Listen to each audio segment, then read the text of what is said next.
Doctor Sreevarma ஆயுள் தரும் ஆயுர்வேதா அறுவை சிகிச்சையில்லா குணம் ஆயுள் கால நிவாரணம். வணக்கம். இன்றைய தலைப்புச் செய்திகள்.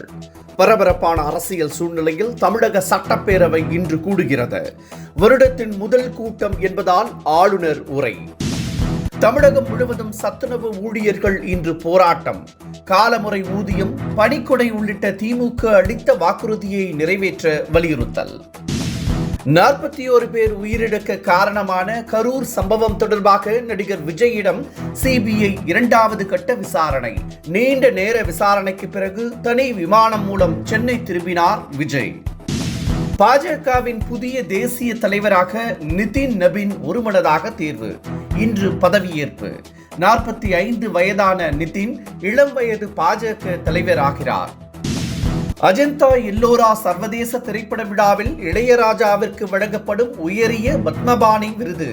பாராட்டு பத்திரம் 2 லட்சம் ரூபாய் ரொக்கம் வழங்கப்படுகிறது.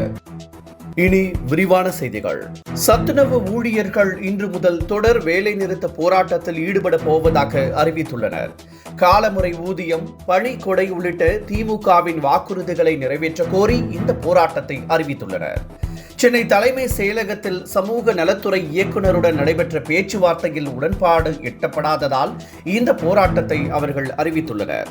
ஏற்கனவே ஆசிரியர்கள் போராட்டம் நடத்தி வரும் நிலையில் இந்த புதிய போராட்டம் அரசுக்கு நெருக்கடியை ஏற்படுத்தியுள்ளது. தமிழக சட்டப்பேரவை இன்று கூடுகிறது. ஆண்டின் முதல் கூட்டம் என்பதால் ஆளுநர் RN ரவி உரை நிகழ்த்துகிறார். தமிழ்தாய் வாழ்த்துடன் கூட்டம் தொடங்கும் என எதிர்பார்க்கப்படுகிறது. இன்றே சபாநாயகர் அப்பாவு தலைமையில் அலுவல் ஆய்வு கூட்டம் கூடி எத்தனை நாள் கூட்டம் நடைபெறும் என்பதை முடிவு செய்ய உள்ளது. கடந்த 2 ஆண்டுகளாக ஆளுநர் முழுமையான உரையை வாசிக்காமல் வெளிநடப்பு செய்து வந்தது குறிப்பிடத்தக்கது. சிபிஐ விசாரணை முடிந்து நடிகர் விஜய் சென்னை திரும்பினார். 41 பேர் உயிரிழக்க காரணமான கரூர் சம்பவம் தொடர்பாக நடிகர் விஜயிடம் சிபிஐ 2ஆம் கட்ட விசாரணை மேற்கொண்டது. டெல்லி சிபிஐ அலுவலகத்தில் நடைபெற்ற இந்த விசாரணை 7 மணி நேரம் வரை நீடித்தது. தாமதமாக வந்தது ஏன் என்பது உள்ளிட்ட பல்வேறு கேள்விகள் அவரிடம் அடுக்கடுக்காக கேட்கப்பட்டதாக கூறப்படுகிறது. விசாரணை முடிந்ததும் விஜய் தனி விமானம் மூலம் சென்னை திரும்பினார். அவருடன் தாவேக நிர்வாகி நிர்மல்குமார் உள்ளிட்டோர் உடன் இருந்தனர். பாஜகவின் புதிய தேசிய தலைவராக நிதின் நபீன் இன்று பதவியேற்கிறார். பாஜகவின் தேசிய தலைவராக இருந்து வரும் JP நட்டாவின் பதவிக்காலம் முடிவடைந்த நிலையில் புதிய தேசிய தலைவரை தேர்வு செய்வதில் காலதாமதம் ஏற்பட்டது. இந்த நிலையில் தலைவர் தேர்தலில் வேறு யாரும் மனு தாக்கல் செய்யாததால் நிதின் ஒருமனதாக தேர்வு செய்யப்பட்டுள்ளார். அவரது பெயரை பிரதமர் மோடி, மத்திய அமைச்சர்கள் ராஜ்நாத் சிங், அமித்ஷா உள்ளிட்டோர் முன்மொழிந்தனர். 45 வயதாகும் நிதின் பாஜகவின் இளம் தேசிய தலைவர் என்ற பெருமையை பெறுகிறார். தமிழக காங்கிரஸ் எம்எல்ஏக்கள் குறித்து ராகுல் எடுத்த ரகசிய சர்வே சிட்டிங் எம்எல்ஏக்களுக்கு பெரும் அதிர்ச்சியை தந்துள்ளது. இது தொடர்பாக ராகுல் நடத்திய ஆலோசனை கூட்டத்தில் தங்களுக்கு மீண்டும் வெற்றி வாய்ப்பு உள்ளதாகவே எம்எல்ஏக்கள் கூறியுள்ளனர். ஆனால் 70% எம்எல்ஏக்கள் மீது அதிருப்தி இருப்பது சர்வேயில் தெரிய வந்துள்ளதாக ராகுல் கூறியதால் அவர்கள் அதிர்ச்சி அடைந்துள்ளனர். இளையராஜாவிற்கு அஜந்தா எல்லோரா சர்வதேச திரைப்பட விழாவில் உயரிய பத்மபாணி விருது வழங்கப்பட உள்ளது. மும்பை சத்ரபதி சம்பாஜி நகரில் சர்வதேச திரைப்பட விழா வரும் 28ஆம் தேதி முதல் பிப்ரவரி 4ஆம் தேதி வரை நடைபெறுகிறது. இந்த விழாவின் முதல் நாள் நிகழ்ச்சியின் போது சர்வதேச கலைஞர்கள் மத்தியில் இளையராஜாவிற்கு பத்மபாணி விருது வழங்கி கௌரவிக்கப்படுகிறது.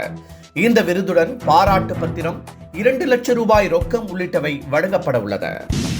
தனது அன்பான அழைப்பை ஏற்று ஐக்கிய அரபு அமீரக தலைவர் ஷேக் முகமது இந்தியா வந்ததற்கு பிரதமர் நெகிழ்ச்சியுடன் நன்றி தெரிவித்துள்ளார். இந்தியாவிற்கு திடீரென வருகை தந்த ஷேக் முகமது சுமார் 2 மணி நேரம் மட்டும் இருந்துவிட்டு சென்றார். அவரை வழக்கமான மரபுகளை கடந்து பிரதமர் மோடி விமான நிலையத்திற்கு சென்று வரவேற்றார். இந்த குறுகிய நேரத்தில் அணு உலை, கூட்டு வளர்ச்சி உள்ளிட்டவை குறித்து ஒப்பந்தங்கள் கையெழுத்தாகின. 2032ஆம் ஆண்டு வர்த்தகத்தை 200 பில்லியன் வரை உயர்த்த இலக்கு நிர்ணயிக்கப்பட்டுள்ளது. 41 பேர் உயிரிழக்க காரணமான கரூர் சம்பவம் தொடர்பாக நடிகர் விஜயின் பெயர் குற்றப்பத்திரிகையில் சேர்க்கப்பட உள்ளதாக வெளியான தகவலை தாவேக மறுத்துள்ளது. கரூர் சம்பவம் தொடர்பாக நேற்று விஜயிடம் சிபிஐ 2வது கட்ட விசாரணை நடத்திய நிலையில் அவரிடம் சரமாரி கேள்விகள் எழுப்பப்பட்டன. இந்த நிலையில் விஜயின் பெயரும் குற்றப்பத்திரிகையில் சேர்க்கப்பட உள்ளதாக கூறப்பட்டது.